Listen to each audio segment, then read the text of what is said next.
Vous souhaite à tous la bienvenue.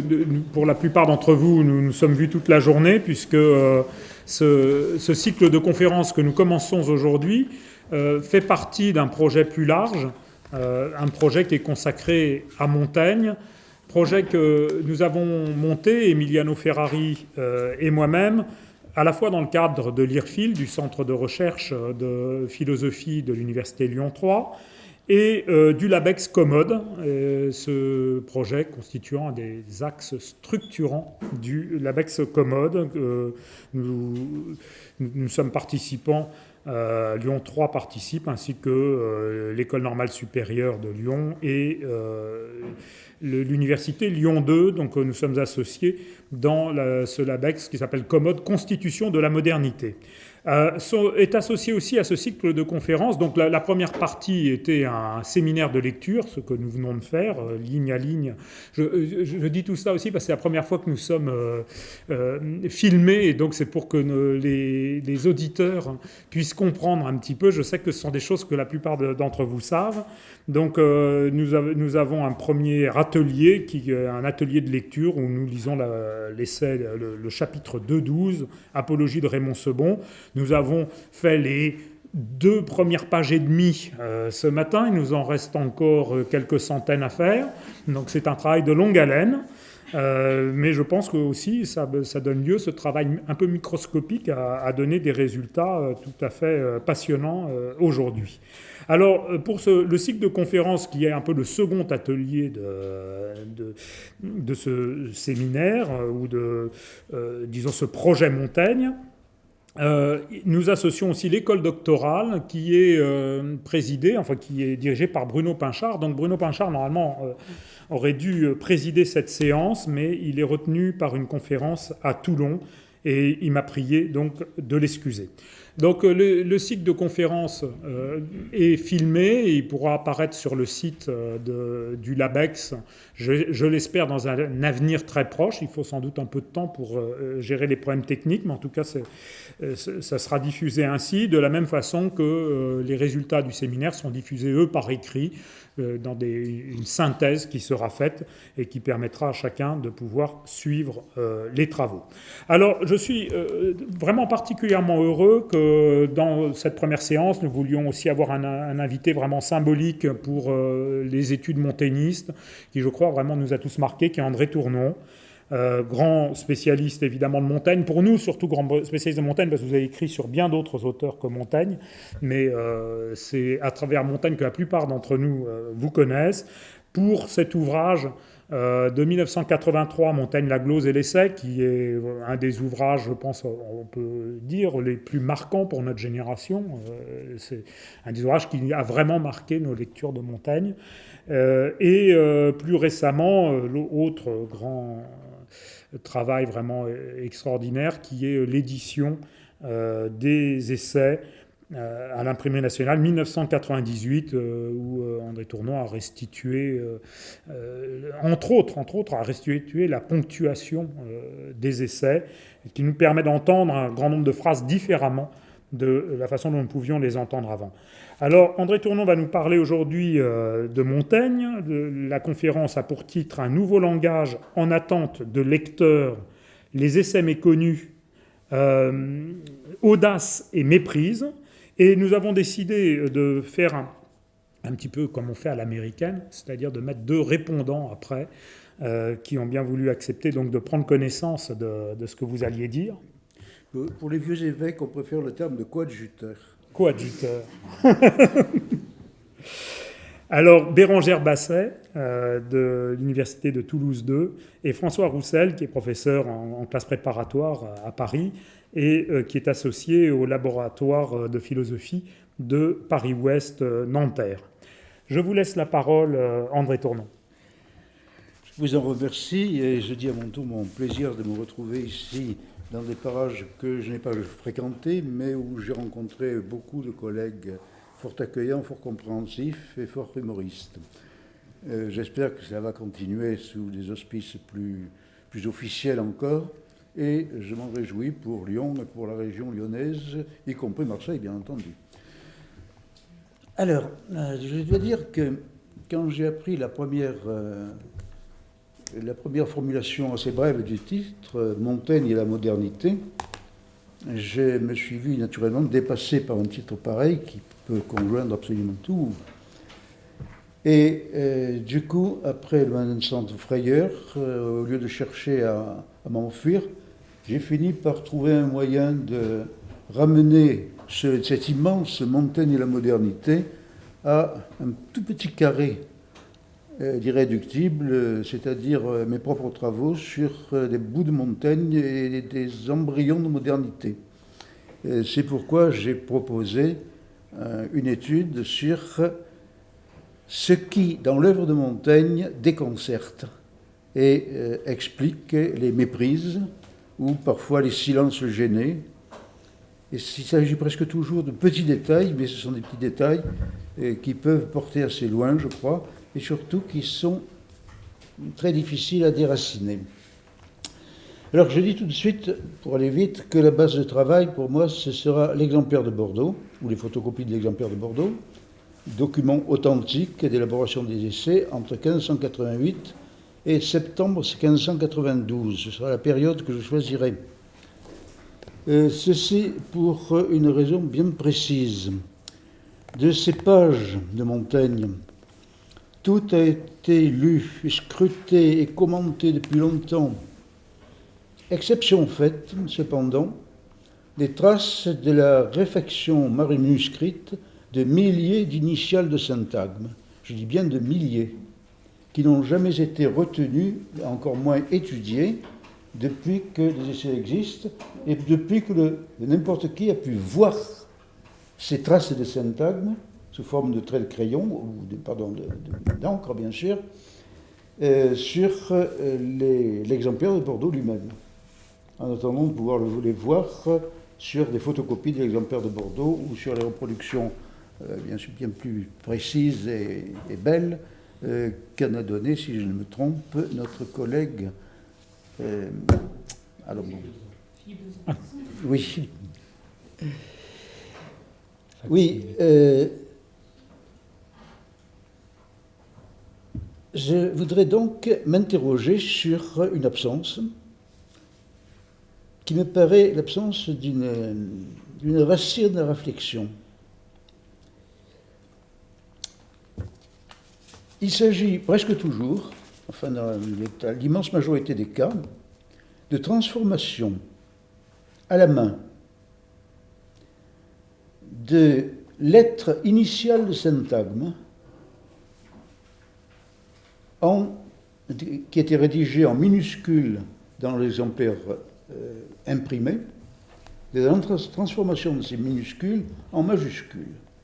Il y a d'autres, comme chacun sait, il y a les additions, bien sûr, les additions marginales que tout le monde connaît et a pratiquées, n'est-ce pas? Mais les additions marginales, tout le monde, justement, les connaît et les a pratiquées. Ces signes discrets, mais quand même très lisibles dans la page, n'est-ce pas? Ce n'est pas le même format, c'est une encre souvent assez noire, c'est une graphie plus grande que la graphie, si j'ose dire, que la typographie, ont suscité une sorte de silence gêné. Mais qu'est-ce qui lui a pris? Et je crois qu'on a le droit de se poser cette question-là.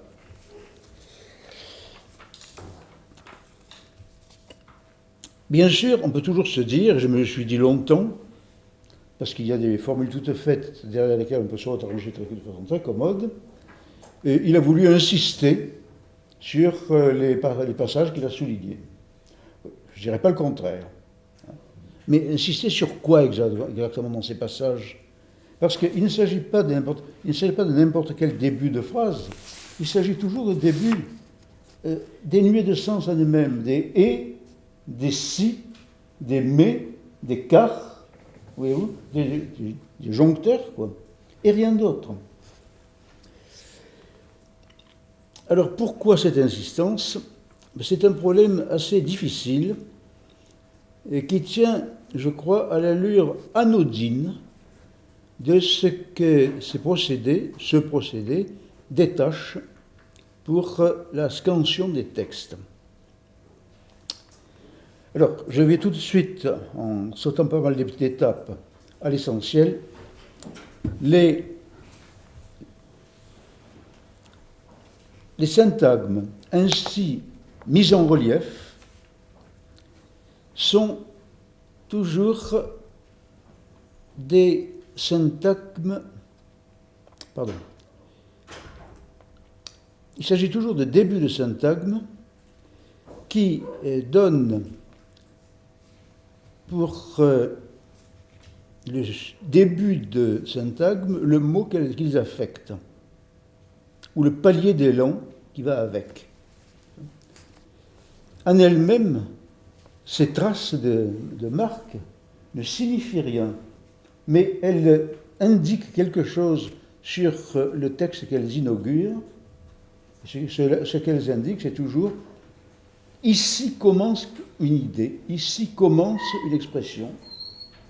Voyez-vous ? Et parfois, on ne voit rien qui distingue ces expressions de la même expression rédigée sans majuscule. Mais enfin, il y a cette diable de majuscule. Il faut arriver à le comprendre.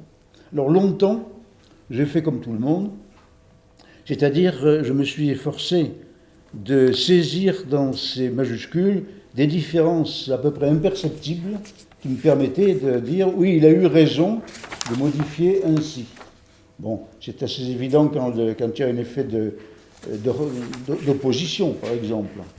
C'est assez évident aussi quand on a un effet de citation, etc. J'en passe.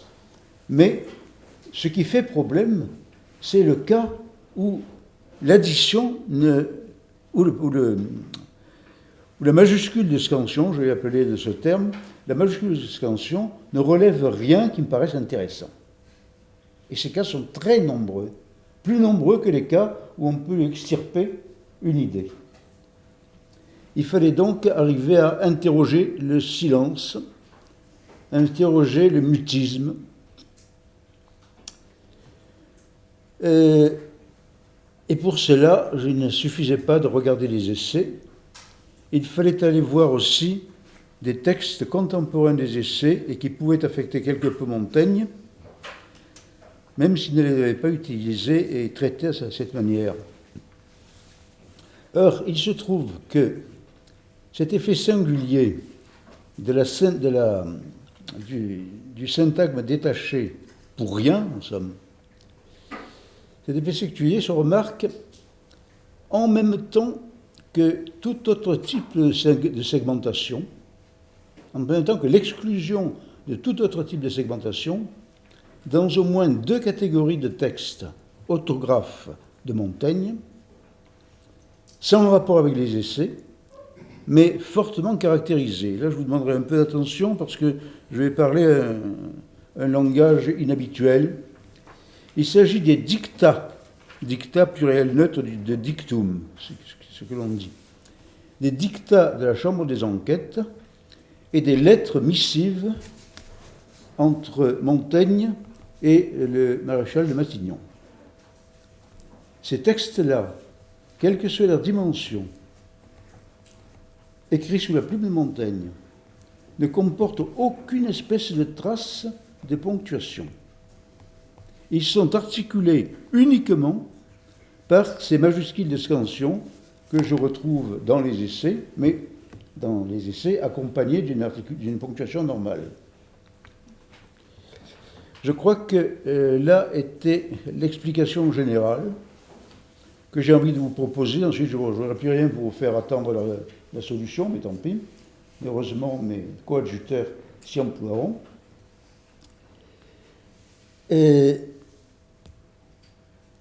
Ces dictats de la Chambre des enquêtes et ces lettres missives de Montaigne et Matignon, de Montaigne et Matignon, oui,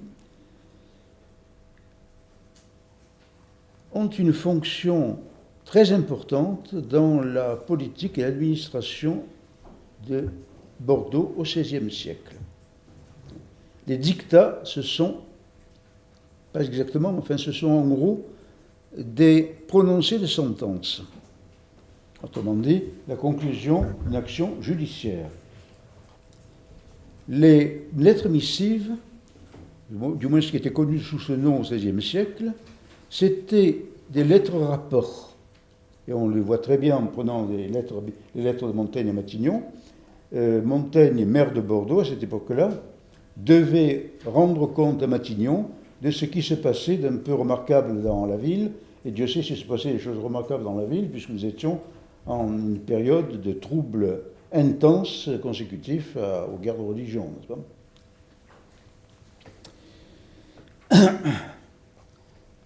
C'était ces textes-là qui étaient affectés donc d'une structuration par majuscules. Or, le trait commun des dictats et des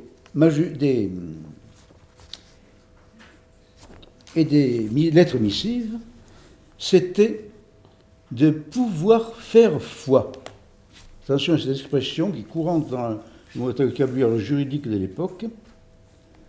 Une lettre en elle-même ne fait pas foi, sauf si elle est reçue par un personnage plus ou moins spécialisé, en présence de tant de témoins, convoqués à telle heure. C'est une véritable rituel judiciaire que de recevoir, que de transcrire une lettre missive. C'est évidemment aussi un rituel judiciaire que de transcrire au greffe un dictum. Quel est le rapport entre ces corrections, ces caractères semi-officiels, les particularités des missives et les dictats? C'est la fidélité nécessaire des transcriptions requises et garantie par la parole de tous ceux qui participent à l'opération juridique. J'insiste.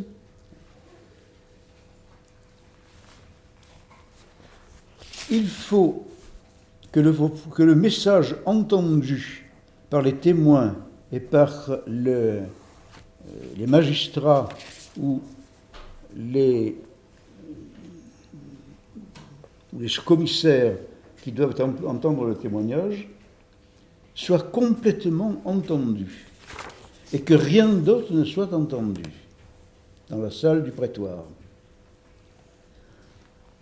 Et les spécialistes du droit et des témoignages, à cette époque-là, étaient extrêmement pointilleux en la matière, car les témoignages étaient la principale source d'information des tribunaux.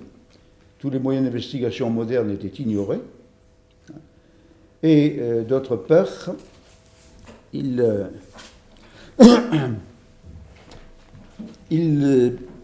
se prêtait à un critère séduisant pour en apprécier au moins une première validité. Il fallait qu'ils fussent à l'état pur, des paroles à l'état pur. J'ai bien dit des paroles et pas des écrits. Or, la ponctuation d'un texte échappe à la perception des magistrats ou des témoins. On ne peut pas l'entendre car on ne la prononce pas.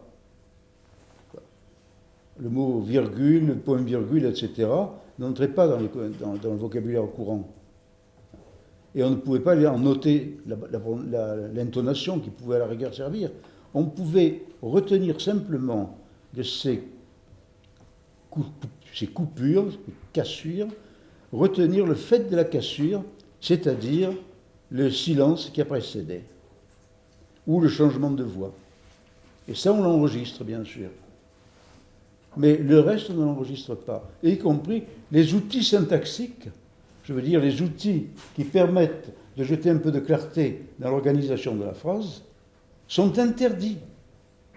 Parce que comme ils ne sont pas entendus par les témoins, ils risqueraient d'invalider la transmission du message, c'est-à-dire la transmission qui décide de la culpabilité ou de l'innocence du prévenu. Oui, c'est extrêmement grave. Pas d'autre segmentation, par conséquent, que les segmentations qui peuvent marquer les prises de parole, c'est-à-dire justement ce par quoi commence une phrase ou un segment de phrase, et qui a un sens suffisant pour être retenu comme proposition, nous dirions maintenant une proposition, c'est-à-dire ces segments jalonnés par des majuscules de scansion. Et je vous ai fait imprimer un exemple de ces pages, choisi volontairement comme parmi des exemples anodins. Il est évident qu'on ne voit pas très bien pourquoi Montaigne a éprouvé le besoin de mettre une majuscule à allégant à la deuxième ligne, à mais les dieux vengèrent cette superfète subtilité. C'est évident, n'est-ce pas, le sens? Il y a quelque chose de plus, je vais vous dire pourquoi dans un instant.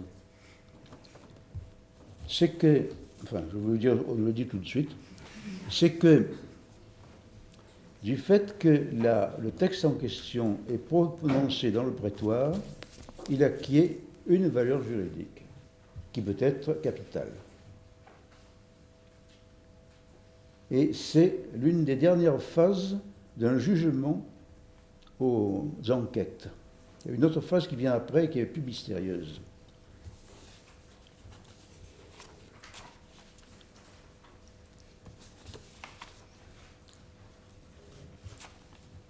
Donc, dans ce que dit quelqu'un, et ce quelqu'un, c'est n'importe qui, n'est-ce pas? Ce n'est pas un homme chargé d'une tâche officielle, ce n'est pas un homme puissant, pas non plus un homme pauvre, pas non plus un homme saint, c'est quelqu'un dont on demande un témoignage, sans plus. Et le témoignage se réduit à dire « Avez-vous bien entendu cela? Avez-vous bien perçu cela par l'oreille ?» Je pense à ce qu'il disait tout à l'heure à propos de mener par l'oreille, n'est-ce pas? L'oreille, c'est la partie du corps qui, effectivement, peut constater la production d'un bruit. Et c'est d'autant plus remarquable que non, je réserve ça à quelqu'un d'autre. Excusez-moi. Donc, les dictats et les lettres municives peuvent faire foi. On peut les enregistrer et on peut les produire en justice parce qu'elles sont garanties par la parole des correspondants de qualité, des assesseurs, etc. En même temps, cette relation entre le texte écrit jadis et le texte modifié par l'adjonction d'une lettre maintenant, ce n'est pas une correction, puisque ce sont les mêmes mots. Mais les documents ne sont pas validés. Pour qu'ils soient validés, il faut qu'ils correspondent exactement à ce qui est dit dans la salle du prétoire. Et d'autre part, il s'est passé ce que je crois être, de loin, une sorte de révolution judiciaire en 1566, au beau milieu de la carrière de Montaigne, où Michel de l'Hôpital, qui était le garde des Sceaux à l'époque, s'est avisé de ne plus recevoir de témoignages que pour des causes légères. Lorsque l'objet du litige pour lequel on demandait un témoignage avait une valeur de moins de 100 livres, peut-être moins de 1000 euros, quelque chose comme ça. Eh bien, le témoignage devait être transmis au tribunal, et ceux qui devaient recueillir le témoignage étaient des officiers royaux, ou des juges, ou des commissaires, des désignés, quoi, et pas n'importe qui. C'était, si on y songe bien, une transformation très grave du droit du témoignage. Parce qu'avant, il était admis couramment, il y a une adage là-dessus, que témoin passe lettre. Les documents écrits ont moins de valeur probante que les témoins, simplement parce que le juge peut interroger le témoin, peut le forcer en somme à préciser son témoignage et lui faire générer en somme la vérité. Alors que d'une lettre, on ne peut tirer que ce qu'elle porte. Eh bien, ce privilège du témoignage qui reposait sur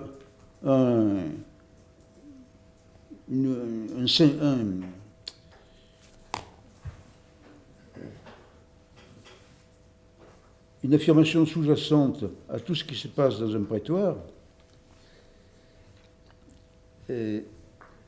n'avait plus le droit d'être présenté à la justice. Autrement dit, les juges n'avaient plus le droit de se fier à la sincérité d'un homme, au-delà d'une certaine somme. Et celui qui a essayé de défendre cette mesure, qui d'ailleurs a parfaitement tenu, Boisseau de la Borderie, a publié dans un volume de 200 pages à peu près, qui a été naturellement augmenté ensuite jusqu'à atteindre 800 pages, du traité du témoignage. Il a publié un volume donc pour justifier ce changement radical des usages de la chancellerie et de la justice. Contrepartie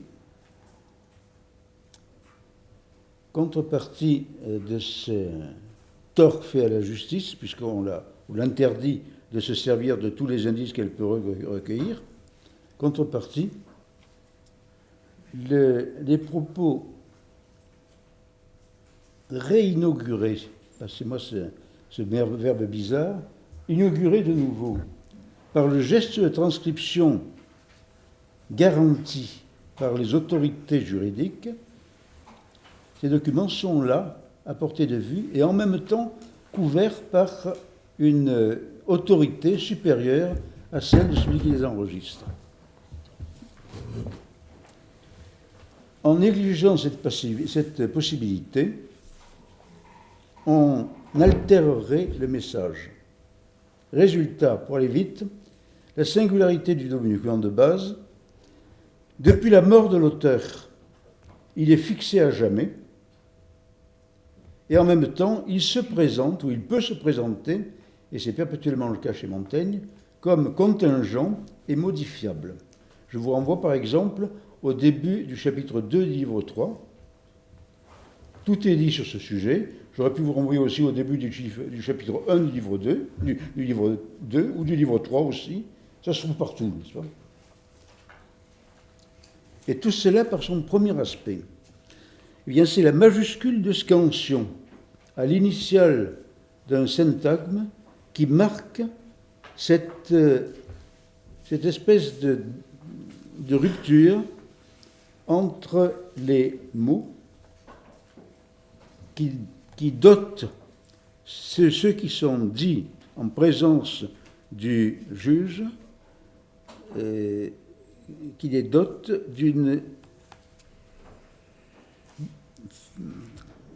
d'une puissance supplémentaire.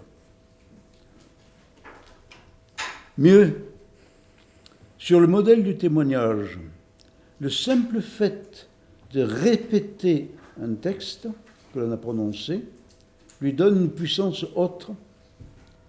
Oh, ça s'est regardé au moins dans les cours de récréation.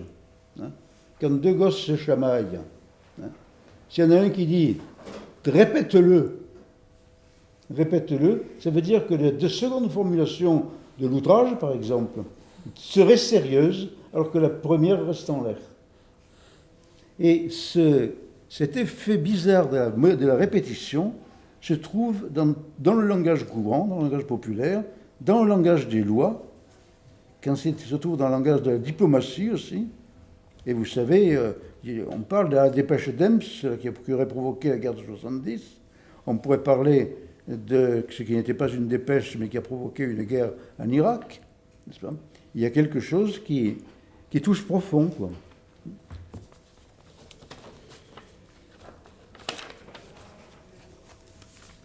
Alors, dire que c'est déclarations qui peuvent faire foi,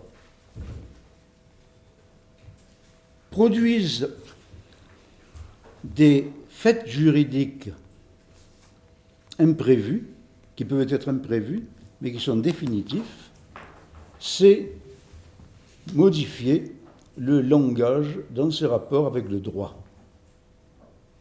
Curieusement, il n'y avait pas eu, à ma connaissance, de protestations très fortes. Je suppose qu'il y avait des questions, des contraintes matérielles qui ont amené les hommes de loi à accepter le papier à la place de la voix. Mais c'était quand même grave, et Boisseau de la Borderie le reconnaît sans cesse, même s'il trouve des prétextes pour ne pas le retenir. Pour le conseiller Montaigne, c'est une matière à réflexion sur la vérité judiciaire et sur les conditions matérielles de son établissement. Et Montaigne y passait son temps quand il était magistrat de la Cour des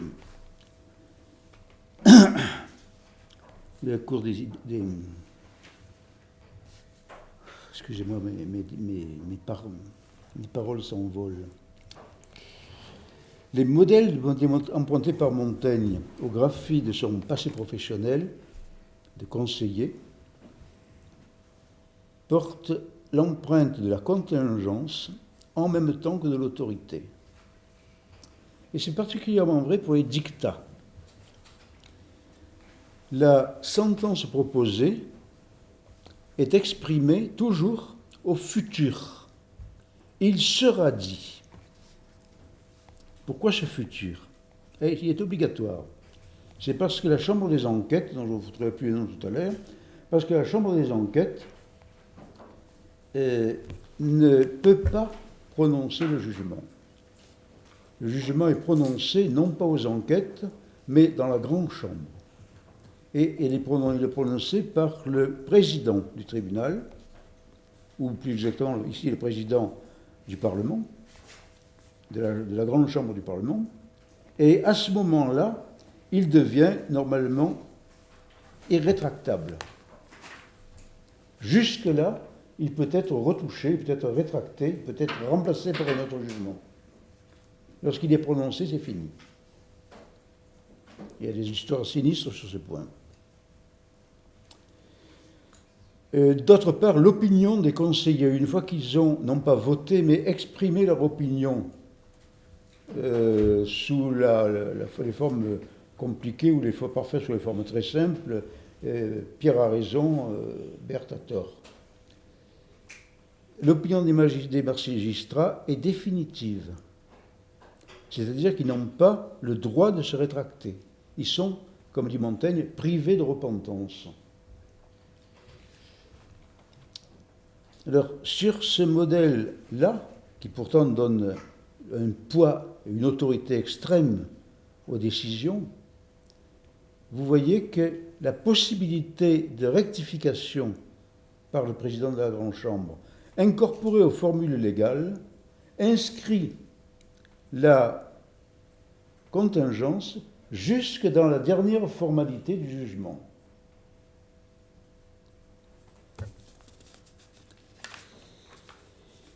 Dans les lettres missives, c'est la même chose. Il n'y a pas de prescription légale qui interdise de les corriger ou de les rétracter, mais en tout cas, elles font poids à partir de l'instant où elles sont reçues, tamponnées, où elles ont eu parfois un cachet qui règle leur légitimité, etc. Bref, on découvre dans les opérations de ces chambres de justice le poids réel, qui peut être extrêmement lourd, d'une parole d'homme. Autre chose que le poids du serment. Le serment est sacré. Le serment compte plus. Mais ce qui m'intéresse ici, c'est que ce poids de la parole d'homme attesté sous l'œil du magistrat ou par les magistrats pèse très lourd. Et c'est un privilège de la société organisée, de l'autorité politique, que de lui donner ce poids.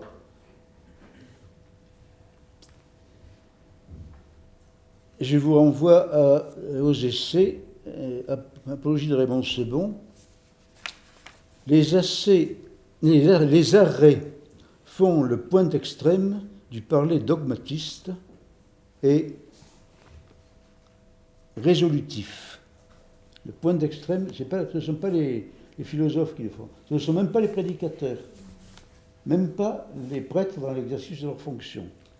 Ce sont les hommes de loi, honnêtes, présupposés honnêtes bien sûr, qui consacrent civilement la déclaration d'un témoin et qui ainsi donne libre cours à la procédure qui vient après. Est-ce que tout cela est à peu près clair? Alors, vous voyez où je veux en venir, et je vais prononcer la dernière formule significative, que j'espère significative. Le texte des essais étant jalonné à des intervalles très variables d'ailleurs, mais par endroits de façon très serrée, par des majuscules de scansion, est assimilé de loin à ce qu'une parole d'homme peut avoir de plus puissant et de plus sacré dans la société civile. Et ceci, encore une fois, quelle que soit la qualité des témoins. C'est un trait remarquable, il me semble, d'une sorte de démocratie qui ne se dit pas comme telle, mais de transfert de pouvoir, disons, d'un homme du commun à un agent de la société et de la sécurité publique. Est-ce moderne? Oui. Enfin oui, parce que, justement, on échappe, enfin, on trouve une forme de validation des propos autre que le serment religieux. Est-ce en attente d'un avenir? Je crois que la façon dont nous considérons nous-mêmes, sans trop le savoir peut-être, les déclarations publiques et tout ce qui va avec, si on ne tient pas compte des possibilités de fraude de toute espèce qui jalonnent l'information actuellement, je crois que c'était faire revivre un idéal de cité antique, très modestement, très discrètement, qui est celui exactement que Montaigne et la Boétie revêtaient ensemble quand ils examinaient ce qu'était la liberté des civiques.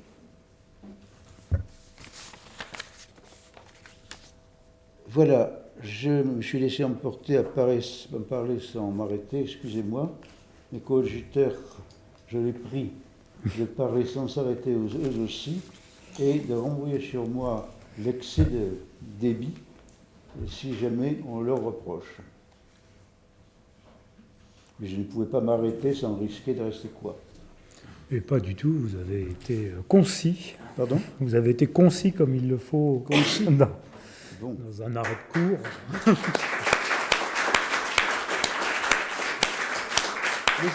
Laissez parler les coadjuteurs m'applaudir. Je donnerai le signal. Alors, je donne la parole. Je ne sais pas dans quel ordre vous voulez intervenir. Vous avez peut-être déjà discuté entre vous. C'est Bérangère qui va d'abord intervenir, mais j'ai juste une question mais très factuelle. Est-ce que oui, il faut parler là? Question très factuelle à André Tournon. Dans le document qui a été proposé là, dans le système des scansions avec majuscules rajoutées, il y a, alors il y en a peut-être d'autres, mais là j'ai vu celle-là, un mouvement inversé où la majuscule devient une minuscule. Attends, quelle majuscule, pardon? À propos du philosophe. Et le mais devient lui une minuscule. Alors, le mais devient une minuscule. L'esperluette. Est-ce que l'interprétation... Oui, elle le tient quand même. Seulement, justement, qu'est-ce que vous aviez dans le texte? Et depuis en ligne en Barrois, où le comte de Brienne commandait, L'empereur l'ayant assiégé en personne, et Bertheuil, le lieutenant du vicomte, étant sortir pour parler, pendant le marché, la ville se trouva saisie. Fu il vincer sempre mai laudibile cosa. Vincassi, o per fortuna o per ingegno, disait-il. Mais le philosophe Chrysippus n'eût pas été de cet avis, et moi aussi peu. J'ai bien dit correctement, mais le philosophe Chrysippus fut bien de cet avis, et moi aussi peu. Or, justement, il ne faut pas lire comme ça. Il faut lire dans le courant de la parole. Opera ingegno, disait-il. Mais le philosophe Chrysippus n'eût pas été de cet avis. Et moi aussi peu. Parce que c'est ce « et moi aussi peu » qui engage la parole de Montaigne. Voyez-vous ? A contrario, ça coïncide. Et vous avez trouvé, effectivement... Alors, il ne s'agissait pas de faire apparaître un « M » minuscule, il s'agit de faire apparaître un « et » majuscule. Donc là, la minuscule met encore plus en exergue la majuscule. Oui, d'accord. Oui. Ah, excusez-moi, j'ai oublié que je vous avais distribué des feuilles sans vous dire à quoi ça servait. Bon, alors celle-ci, c'est précisément pour ça. Et pour vous faire voir aussi que les majuscules de segmentation sont fréquentes. Je vous ai fait tirer aussi 2 photocopies de dictats, tout simplement pour que vous puissiez voir sur épreuve qu'il n'y a pas la moindre trace de ponctuation. Et je n'en ai jamais trouvé dans les dictats que j'ai lus. Alors, je crois que d'autres parmi nous régleront cette question de façon plus sûre, mais je me disais, en prenant compte de ceci, pour Montaigne et dans le cadre de la cour de Bordeaux, je me disais qu'il suffit que l'habitude de ne jamais ponctuer soit attestée dans un endroit avec un personnage pour que l'on puisse y déduire un réflexe technique des techniciens de la parole que sont les magistrats, et des scrupules très précis pour le cas où ils craidraient que dans le greffe, quelques malveillants viendraient pour trafiquer un petit peu. Oh, juste une virgule, mais ça peut faire un effet terrible. Et d'autre part, je vous ai aussi fait distribuer, extrait d'un de mes articles, un exemple de scansion. Alors, avec ponctuation, mais avec, outre la ponctuation proprement dit, une sorte de surponctuation grâce à l'emploi des majuscules. Charles, par la grâce de Dieu, roi de France, à nos amis et féaux, les gens tenant au cours du Parlement, à Bif, Séchaud, etc., ça continue jusqu'à la page suivante. Avons, par l'avis et délibération de la reine, notre très chère et très honorée dame, etc., une liste de personnages, dit et déclaré, là il n'y a pas de majuscule, et ça me surprend d'ailleurs, dit et déclaré, disons et déclarons, que, ah oui c'est cela, c'est le que qui bénéficie de la majuscule d'insistance, c'est-à-dire le prononcé de la sentence, que nous n'avons mettrons en doute l'utilité dit du mois de janvier, ni au préjudice, etc., ce que nous défendons très expressément à vous et à chacun de vous, à la charge aussi de se contenir par eux. Vous voyez, chaque catégorie d'injonction est traitée séparément et il y a une majuscule de scansion pour les séparer. Et puis on revient au mot en majuscule. Et, pour ce que craignons, etc., si voulons et vous mandons que... Vous voyez, autrement dit, l'insistance par majuscule dans des endroits structurants du texte, ce n'est pas une invention des gens de Bordeaux, quoi.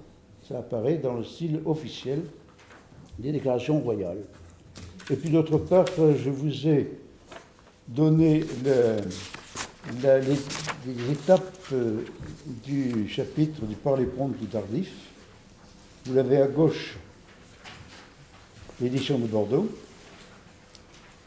Au milieu, l'édition de 1588, et à droite, l'édition de 1595.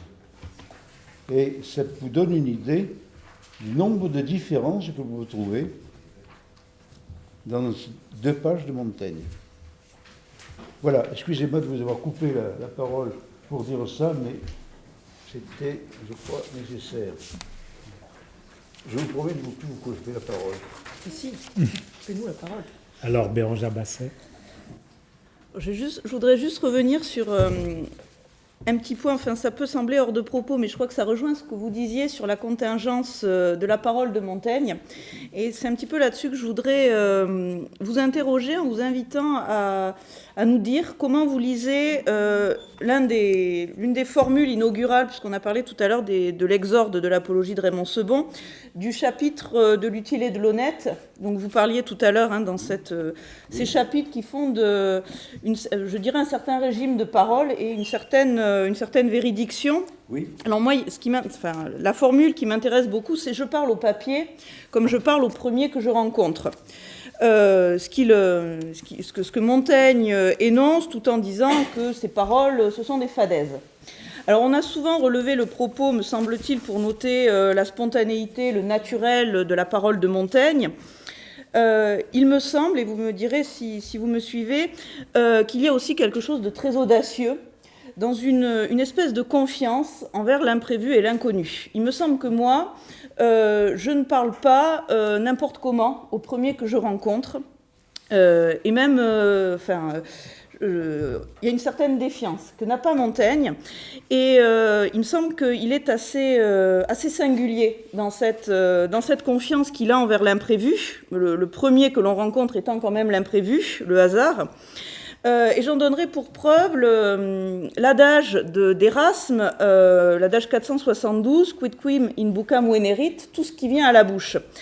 Je crois qu'il y a une proximité entre l'adage que relève Erasme et la formule de Montaigne.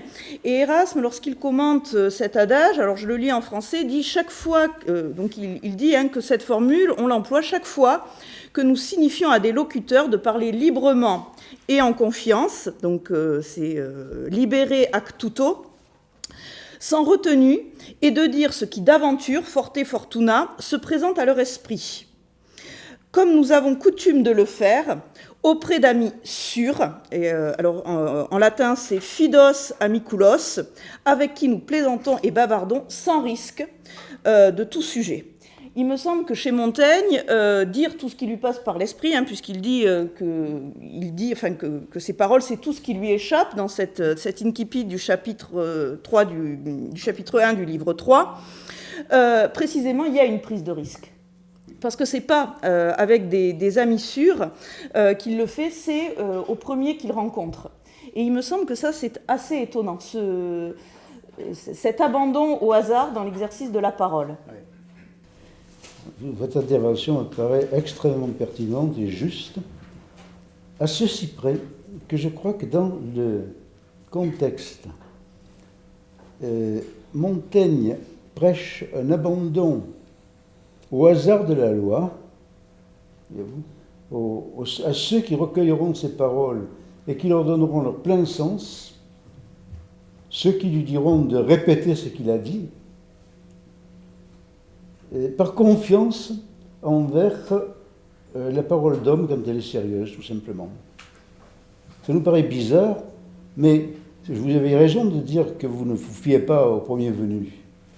Mais en même temps, dans des actes tout à fait anodins de la vie, nous nous fions au premier venu, nous avons besoin d'une adresse, d'un renseignement sur un itinéraire, nous nous demandons au premier venu, et nous comptons, nous postulons, c'est le mot qui m'échappait tout à l'heure, nous postulons que celui-là, s'il est capable de nous donner l'adresse, nous aidera.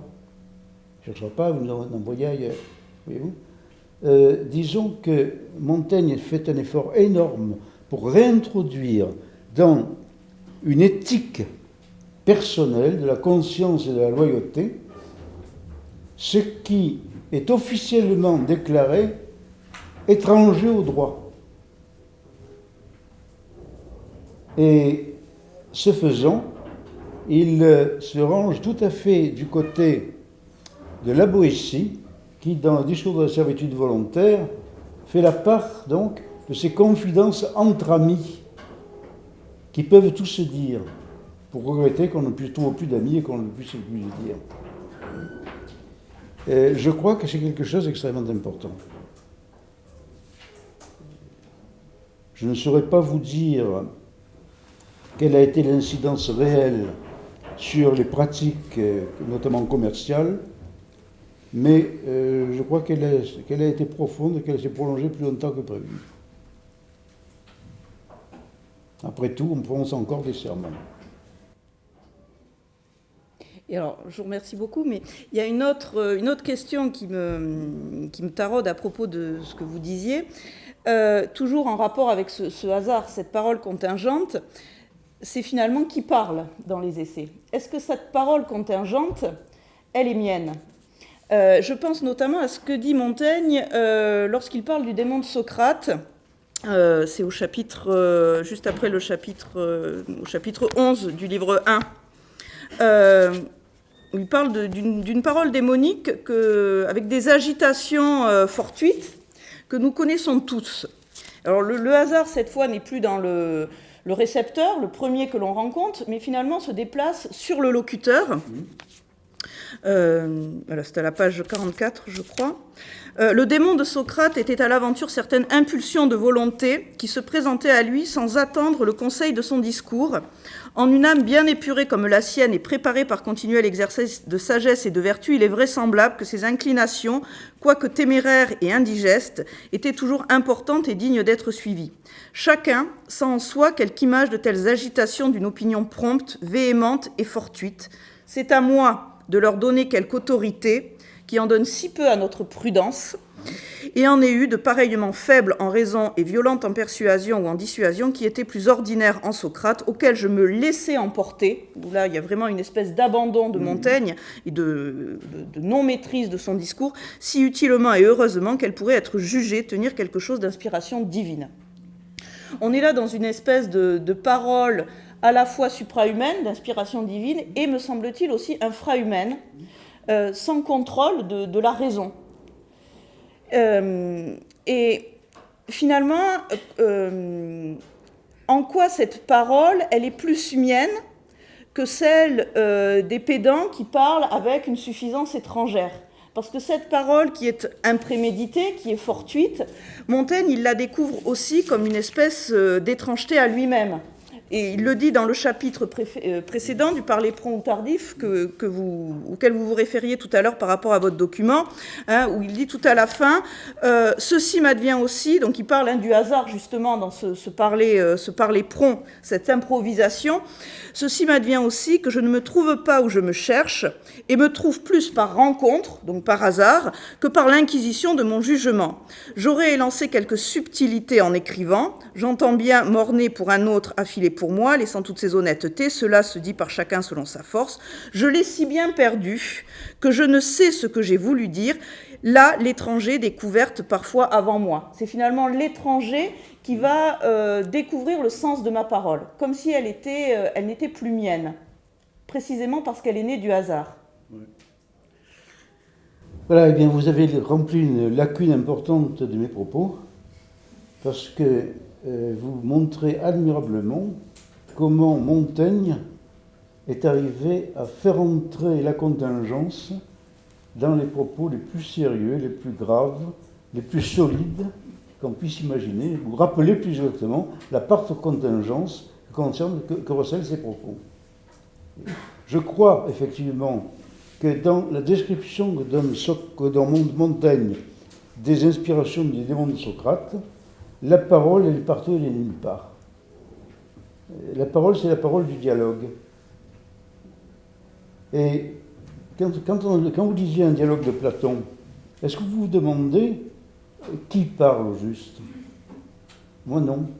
J'ai l'impression d'une parole qui, comme au pic-pong, quoi, va de l'un à l'autre, est prononcée par l'un et par l'autre, avec le même type de légitimité, le même type de crédulité, de confiance ou de provocation, j'en sais rien.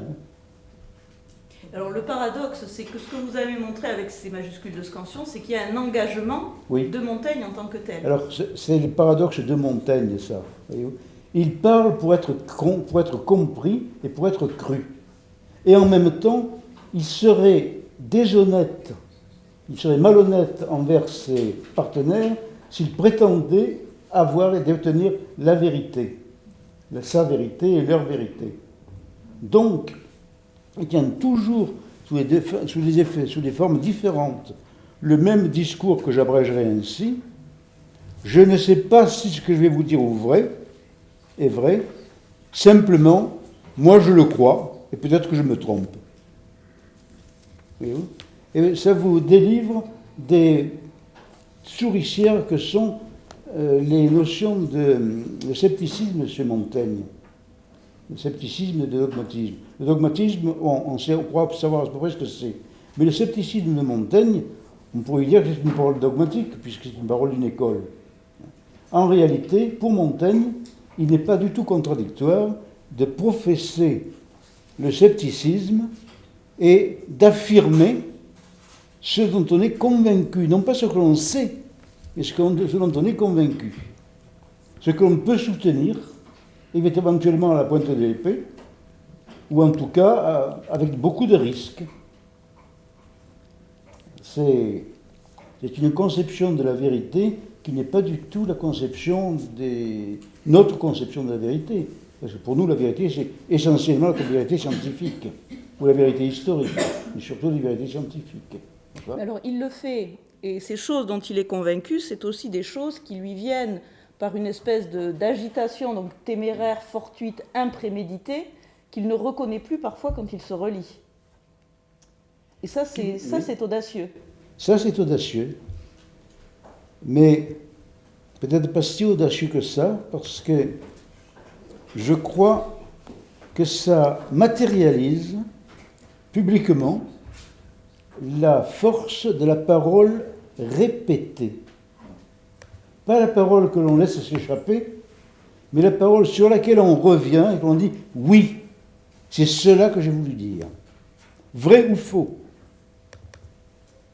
pieux ou impie, c'est cela que j'ai voulu dire, c'est cela que j'ai dit, et je ne me rétracterai pas. Ça peut mener à la potence ou au bûcher, mais on ne débarrassera pas de l'idée que ça, c'est un acte de confiance en l'homme, d'un prix extraordinaire. Et il me semble que lorsque Montaigne était devant son exemplaire de Bordeaux, et qu'il multipliait par centaines, encore une fois, je crois qu'il doit y en avoir à peu près 5000. 5000 pour le gentilhomme agacé qui se prétend être, c'est pas rien, c'est 5000 petites retouches comme ça. Je crois que le travail de Montaigne avait ceci de remarquable à cette époque-là, qu'il plaçait son texte à distance de lui-même et qu'il le cautionnait par cette distance même.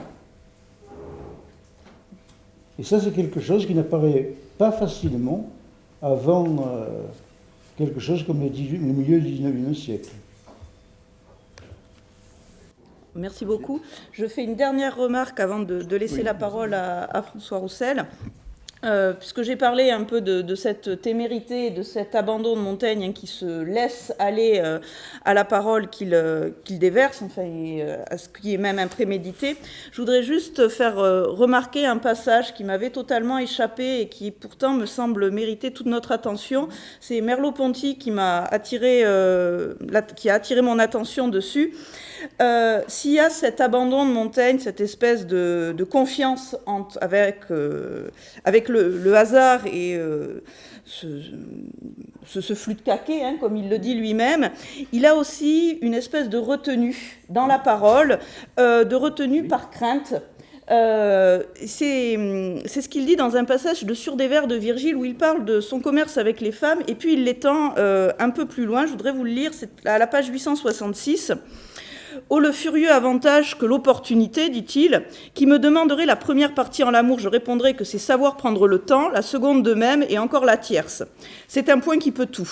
J'ai eu faute de fortune souvent, mais parfois aussi d'entreprise.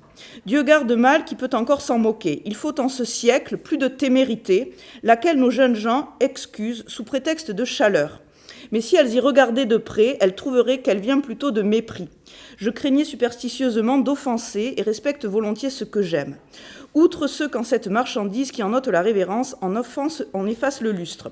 J'aime qu'on y fasse un peu l'enfant, le craintif et le serviteur. Si ce n'est du tout en ceci, et là il l'étend, j'ai d'ailleurs quelques airs de la sotte honte, de quoi parle Plutarque. Et cette sotte honte, on sait que c'est aussi l'origine de la servitude volontaire, puisque le mot des habitants d'Asie qui ne savent pas dire non, Plutarque l'utilise dans le traité de la mauvaise honte, Périthèse du Sopias.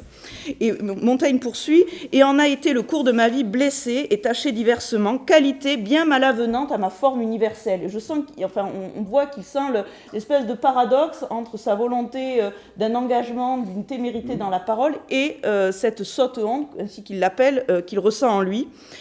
Qu'en est-il de nous aussi que sédition et discrépance, donc il note cette espèce de paradoxe en lui, j'ai les yeux tendres à soutenir un refus comme à refuser, et me poise tant de poiser à autrui que est-ce occasion où le devoir me force d'essayer la volonté de quelqu'un en chose douteuse et qui lui coûte, je le fais maigrement et en vie, et contre moi.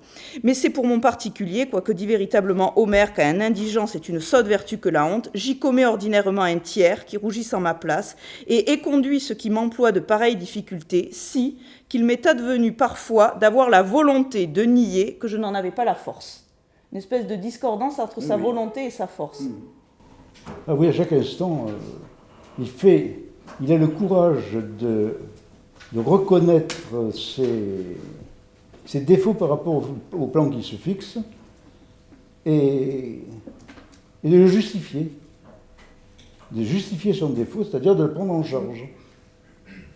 C'est une forme de loyauté dont on a du mal à créditer Montaigne, et pourtant, elle est là. Oui, et cette témérité dans la parole, c'est aussi parfois un effort contre lui-même. Je crois que la témérité dans la parole, ce n'est pas trop un effort contre lui-même. Sauf qu'il a cette sotte honte. Oui, après coup. Merci en tout cas. Merci. François Roussel, je te laisse la parole. Oui, alors je vais procéder tout à fait autrement que Bérengère. On ne savait pas trop ce qu'on allait dire l'un et l'autre, mais bon, j'avais relu en prévision de cette séance les analyses qu'André Tournon a synthétisées dans sa conférence. Donc je ne vais pas les reprendre en détail. Je pense qu'il y a peut-être des formules sur lesquelles il faudrait revenir un petit peu dans les formulations écrites que vous avez données. Je les reprendrai peut-être rapidement tout à l'heure, mais bon, c'est simplement d'abord pour attester un accord de fond, plutôt le fait que j'ai été assez vite convaincu par les analyses qu'André Tournon proposait et sur l'importance de ce qu'on pourrait appeler, la référence ici serait peut-être plutôt Michel Foucault, les formes juridiques de la vérité, et évidemment sur la question qui est totalement liée, comme vous l'avez rappelé dans votre conférence, la question de la scansion, de la ponctuation. Moi, ça ne me gêne pas de dire ponctuation, je crois que ça vous gêne un petit peu de parler de ponctuation pour ces majuscules. Moi, je crois que ça fait partie de la ponctuation. Je vais peut-être dire pourquoi tout à l'heure, à propos d'un livre qui vient de sortir, qui me semble éclairant aussi par rapport à tout ça. Mais alors, je prends les choses de manière latérale, puisque tout à l'heure, j'ai cru comprendre qu'on disséquait vraiment l'insinuation. Je me retrouverai moi-même sûrement disséqué un peu dans la rhétorique que j'emploie. Il y a deux éléments tout à fait extérieurs qui m'ont confirmé dans l'importance de ce type d'analyse et qui, évidemment, n'a rien de formel. C'est d'une part alors quelque chose qui n'a rien à voir, mais qui, en fait, je crois, beaucoup à voir avec ce que vous dites sur Montaigne.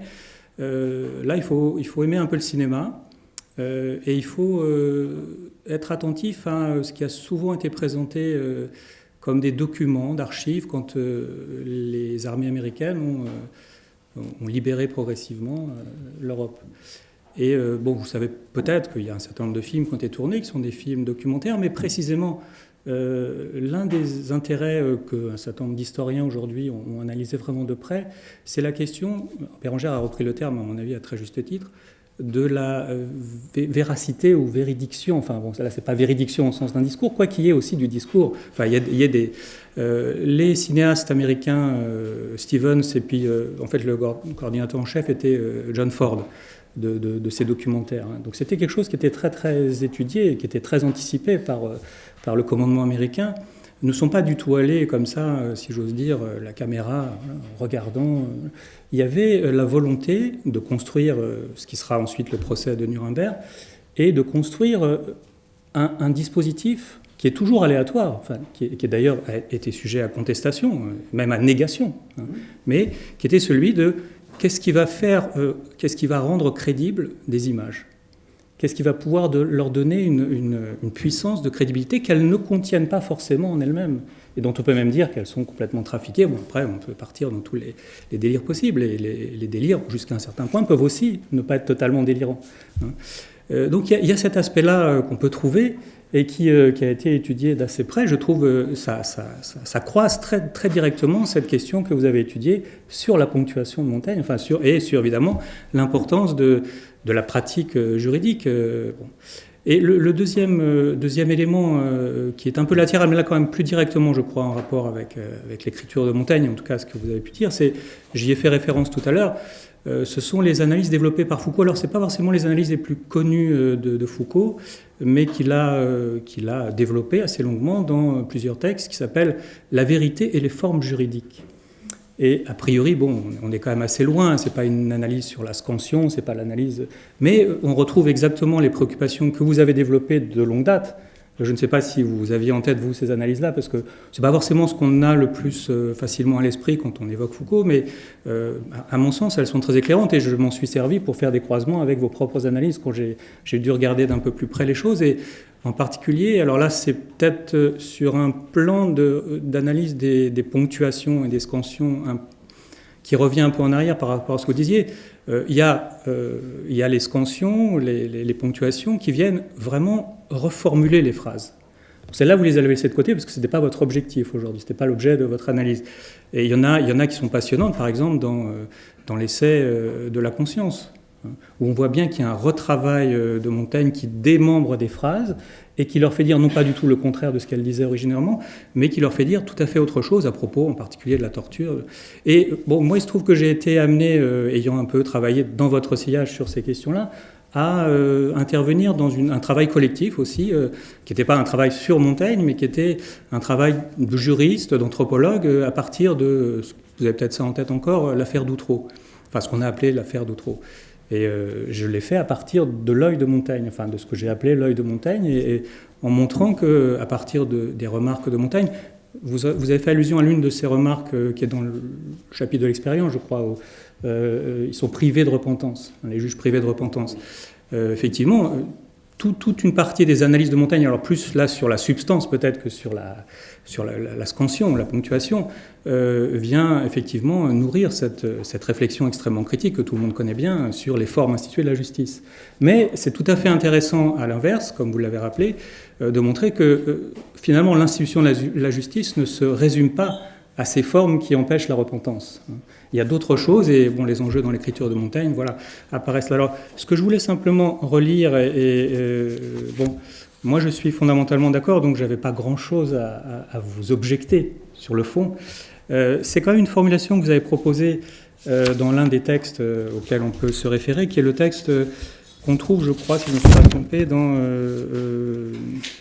alors, il y a celui du dernier bulletin, mais non, c'est un autre auquel je pense. Alors, peut-être que je ne vais pas le retrouver là. C'est le texte que vous avez publié dans un recueil collectif qui s'appelle « L'écriture des juristes ». Et où, il me semble, si je ne me trompe pas de texte, vous dites ceci, alors je cite un passage. Oui, je crois que c'est bien dans oui, c'est ça, dans l'écriture des juristes. Vous dites « Le mode d'énonciation Montaigne élabore, ce langage coupé, tardivement inventé à partir de l'écriture juridique, est utilisé à contre-emploi et court le risque de paraître déconcertant dès que l'on cesse d'en masquer ou d'en estomper les traits les plus accusés. » Les marques linguistiques, c'est bon. C'est l'expression contre-emploi qui m'intéresse, parce qu'il m'a semblé que parfois, dans d'autres analyses, alors je me réfère là à une analyse peut-être un tout petit peu plus récente, mais non, même pas d'ailleurs, elle n'est pas plus récente, enfin elle est concomitante. Si, c'est dans l'analyse du dernier bulletin, là, qui était une sorte de synthèse de de la commémoration du 100e anniversaire de la Société internationale des élus de montagne, où il me semble qu'il y a une formule qui m'a un peu surprise, et là c'est une question que je vous pose, parce que autant je trouve que l'expression « à contre-emploi » est parfaitement éclairante et corrobore tout à fait ce que vous avez dit dans la conférence, autant cette formule-là me laisse non pas en désaccord, mais assez perplexe. Vous dites ceci, donc je cite juste la fin, c'est l'article qu'on trouve, c'est ça, dans le bulletin, qui doit être le numéro 56, je crois, de l'année 2012, c'est ça ? Vous concluez, après avoir repris toutes ces analyses que vous avez synthétisées maintenant, en disant ceci, voilà.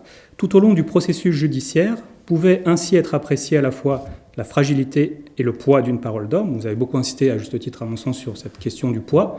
D'abord, ce qu'on peut appeler aussi le performatif, mais en tant qu'il a des effets d'autorité, de pouvoir et des effets de punition, hein, la plupart du temps. Bon, donc le poids dans toute sa pesanteur. Et vous dites, scander cette parole, c'est marquer les jalons institutionnels d'une approche de la vérité. Et ensuite, enfin en fait pas ensuite, mais dans tout ce texte, vous faites un dialogue. Vous suscitez un dialogue avec vous-même, puisque vous dites, bon, évidemment, il n'y a pas eu trop de contradicteurs, je vais me faire moi-même mon propre contradicteur. Donc, et vous reprenez la formule de Montaigne de l'art de conférer, tu es un sot, tu rêves. Bon, voilà. Alors, la vérité des tribunaux, Montaigne s'en défie, et avec de trop bonnes raisons. Bon, là, tout ça, c'est facilement documenté. Bon. Sans doute, répond l'interlocuteur, mais l'institution est là, en place, et doit être respectée au moins autant qu'une loi reçue ou une coutume, quel que soit son fonctionnement. Alors, je pense que vous avez un peu répondu, justement, en répondant à quelques remarques de Bérengère à cet aspect-là, mais ce qui me laisse un tout petit peu perplexe, c'est cette formulation « marquer les jalons institutionnels d'une approche de la vérité ». Car il me semble que, justement, quand vous parliez de contre-emploi, on était dans un type de parole qui, tout en, évidemment, en s'appuyant sur des pratiques juridiques et judiciaires, en fait, hein, dans le prononcé que vous avez rappelé, et dans ce qui n'est pas encore l'arrêt.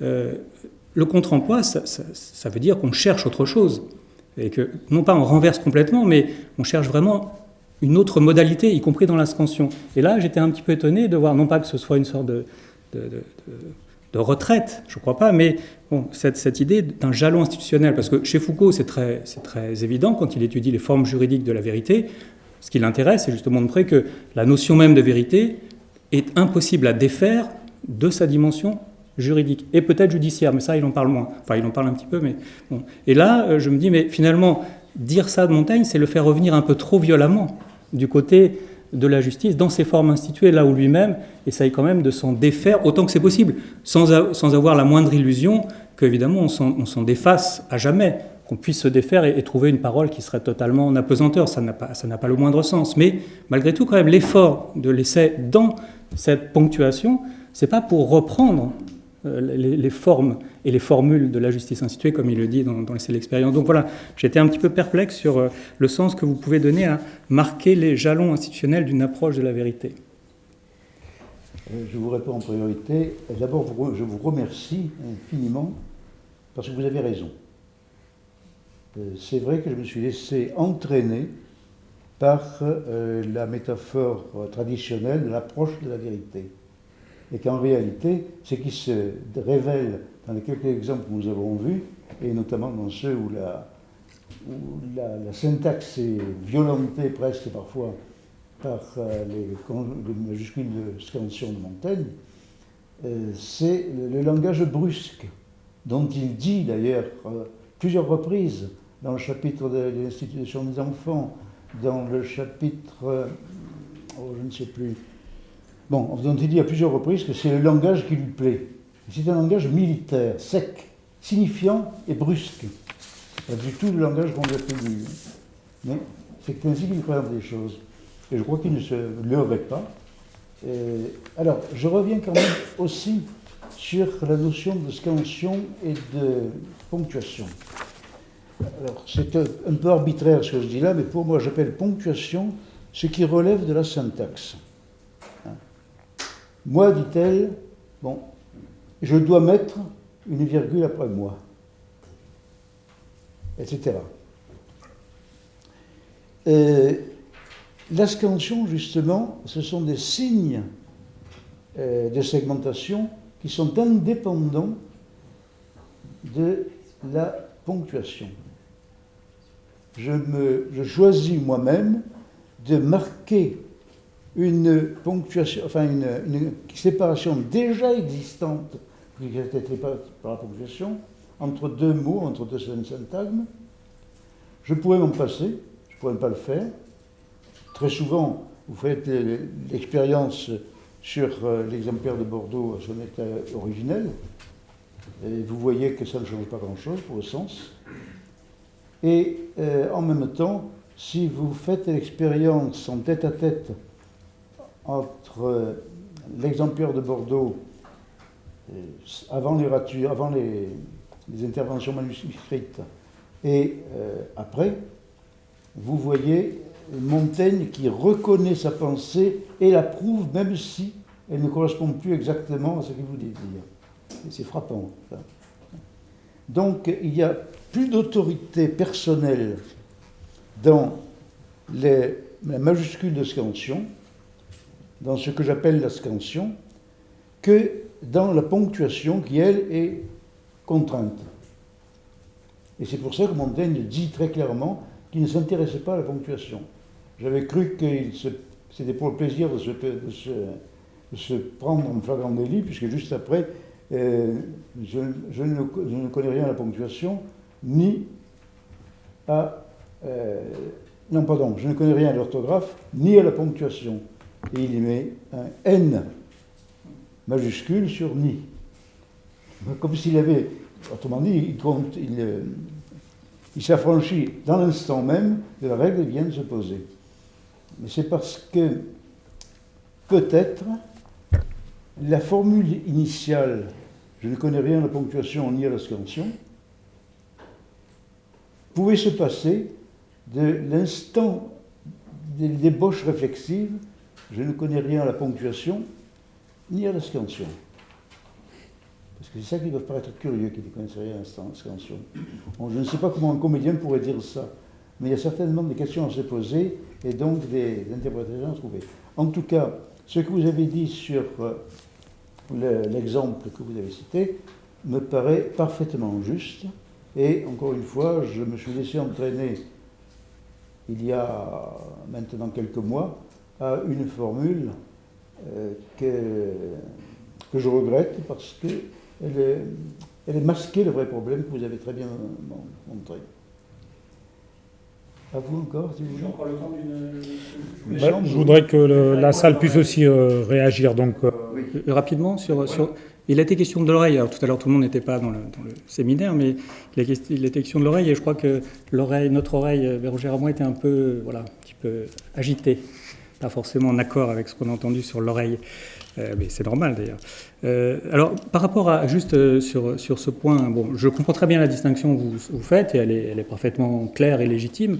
Bon, c'est ce que j'ai annoncé tout à l'heure, j'en parlerai très peu, j'en parlerai même pas, mais il y a un livre tout récent qui est sorti ces derniers jours, je l'ai lu même sous version numérique, de Peter Zendy, qui est un philosophe contemporain, qui s'appelle « À coups de point ». Point étant, évidemment, ponctuation. Et pour lui, la ponctuation... il la prend dans le sens le plus large, c'est-à-dire c'est aussi la scansion. La scansion, alors sur son mode aussi musical, mais bon, là c'est... alors il ne parle pas du tout de Montaigne, ou de manière allusive par Derrida, mais je crois qu'il y a beaucoup de choses qui recouperaient aussi dans la lecture de ce livre, des éléments que vous avez soulignés, c'est-à-dire, vous avez même à un moment donné parlé de surponctuation, et il consacre tout un chapitre, toute une analyse à ça qui est très juste, et il dit reprenant là des choses assez classique sur la ponctuation, que finalement la ponctuation est toujours un effet d'après-coup. Il y a un effet d'après-coup dans la ponctuation, c'est-à-dire en fait une relecture. Voilà. Alors ce que je voulais dire à propos de l'oreille, c'est parce que dans un passage que vous citez, alors je reprends juste le passage que vous citez de Montaigne, alors c'est le chapitre 13 du livre 3, donc de l'expérience. Que ferons-nous à ce peuple qui ne fait recette que de témoignages imprimés? Parce que vous avez évoqué la question du témoignage, en montrant que l'évolution juridique dans cette seconde moitié du XVIe siècle allait du côté d'une affirmation de la prééminence de l'écriture sur la parole.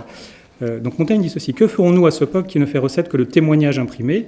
Et là, il parle des livres plutôt, qui ne croient les hommes s'ils ne sont en livres, ni la vérité si elle n'est d'âge compétent. Nous mettons en dignité nos bêtises quand nous les mettons en moule. Il y a bien pour lui autrefois de dire, je l'ai lu, que si vous dites, je l'ai ouï dire.